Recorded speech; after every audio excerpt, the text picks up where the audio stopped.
There's an aesthetic gap between the worlds of high-end art galleries and mass-produced wall decor that one Los Angeles-based art house is managing to close. To find out more, we traveled to an LA studio and then on to a Las Vegas showroom. What we discovered was Artisan House.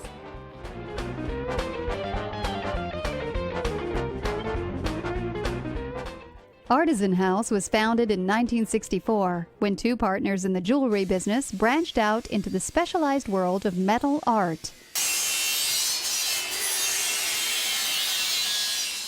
In the 4 decades that have followed, the craftsmen and sculptors who drive this medium have indulged in a handful of owners, the latest of which took the reins about 4 years ago and more or less gave Artisan House back to the artists. Unlike some of the former owners of Artisan House who fancied themselves as knowledgeable about art, I stay away from it and I let our artists do what they think is best, and that really does seem to work because they're artists and they know what they're doing. Whatever proof is necessary can be found in an evolving roster of between 250 and 280 three-dimensional metal wall sculptures, a disparate collection of pieces picked from the minds of talented artists, then reproduced with great precision by Artisan House's craftsmen. They're really people who have been doing this for years, who when they do create a weld, they care about the way it looks. It has to add to the artistic value of the piece. Same with the paint, same with every kind of finishing technique, flame treatment. There's really an eye that goes into it and a lot of attention to detail.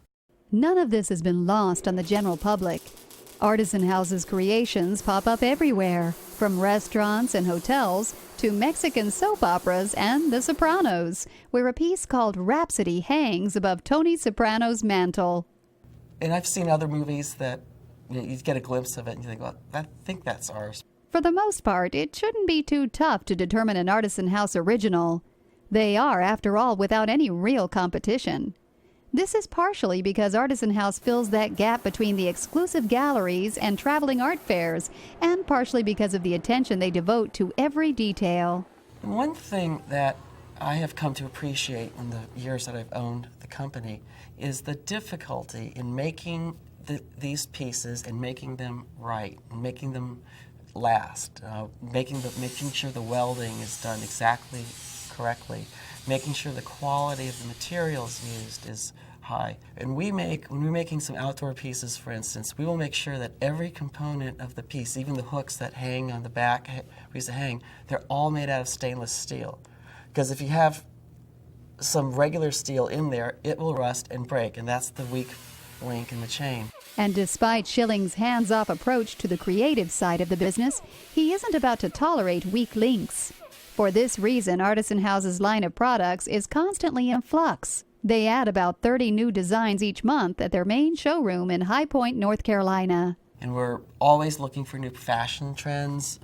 We spend time with designers and industry specialists who consult us every time we do a new introduction. And our art directors look through the entire market at High Point, which shows the latest trends in furniture.